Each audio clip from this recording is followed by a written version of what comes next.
بسم اللہ الرحمن الرحیم۔ السلام علیکم ورحمۃ اللہ وبرکاتہ۔ صلی اللہ علی حبیبہ محمد وآلہ وصحابہ وبارک وسلم۔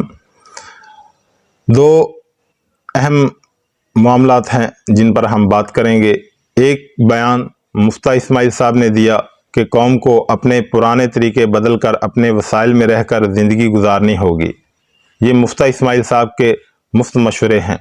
اور دوسرا، امپورٹڈ وزیر اعظم شہباز شریف صاحب سے سیلاب دیدگان نے امداد لینے سے انکار کر دیا۔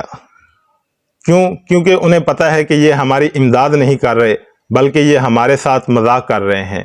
یہ صرف آتے ہیں اور سیلفیاں بنوا کر چلے جاتے ہیں۔ یہ آتے ہیں ہیلی کاپٹر کے ذریعے آٹے کے تھیلے پھینکتے ہیں ہم پر اور سیلفیاں بنواتے ہیں اور چلے جاتے ہیں، کیونکہ انہیں کوئی شرم نہیں، کوئی حیا نہیں، ان میں غیرت نام کی کوئی چیز نہیں۔ یہ الفاظ بقول ان کے ہی لیڈر، ان کے ہی رہنما خواجہ آصف کے ہیں کہ کوئی شرم ہوتی ہے، کوئی حیا ہوتی ہے، لیکن وہ اس امپورٹڈ گورنمنٹ میں 1% بھی نہیں ہے۔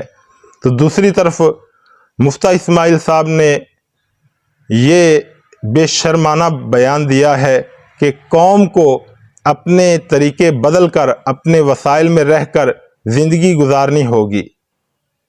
میں کہوں گا کہ کوئی شرم ہوتی ہے، کوئی حیا ہوتی ہے، تم بے غیرت ہو، تم بے حیا ہو، یہ الفاظ بھی تمہارے ہیں۔ تمہارے امپورٹڈ وزیر خارجہ بلاول بھٹو کے جب وہ قومی اسمبلی میں بیٹھ کر ایک مجرمہ خاتون کی گرفتاری پر اس نے کہا تھا کہ تم بے غیرت ہو، تم بے شرم ہو۔ ہاں، حقیقت میں تم بے غیرت ہو، تم بے شرم ہو۔ عوام کو یہ کہہ رہے ہو کہ اپنے وسائل میں رہ کر اخراجات کریں۔ یہ تم قوم کے زخموں پر نمک نہیں بلکہ مرچیں دھول رہے ہو۔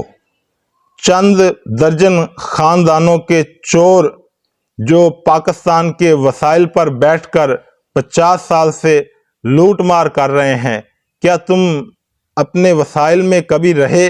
کیا تم نے ایک دن بھی اپنے وسائل سے اخراجات کیے؟ بلکہ تم نے ملک کے، قوم کے اور عوام کے وسائل کو لوٹا، اور تم نے دنیا بھر میں اپنی جائیدادیں بنائی، پاکستان میں اپنے محل کھڑے کیے اور انڈسٹریاں بنائی۔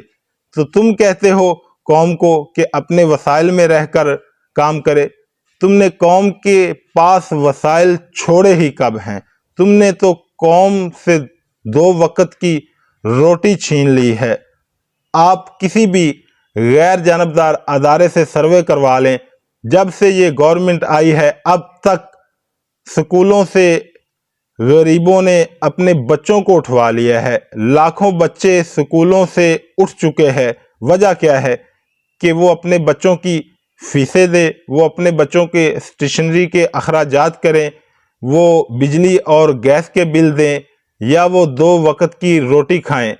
کیا کریں؟ وہ کہاں سے وہ اپنے اخراجات پورے کریں؟ کیونکہ تم نے اس قابل چھوڑا ہی نہیں ہے، تم نے تو وسائل چھوڑے ہی نہیں ہے، بلکہ تم لوگوں نے تو سب وسائل لوٹ لیے ہیں۔ اس لیے کوئی شرم ہوتی ہے، کوئی حیا ہوتی ہے، اور تم بے غیرت ہو۔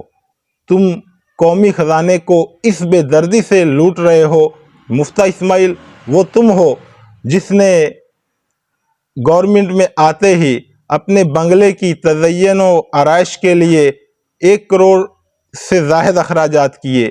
یہ تمہارا امپورٹڈ وزیر اعظم ہے جس نے وزیر اعظم ہاؤس میں بیٹھتے ہی سوئمنگ پول پر 1.5 کروڑ سے زائد کا خرچہ کیا، اور باقی جو اخراجات کیے وہ تو ایک الگ حساب ہے۔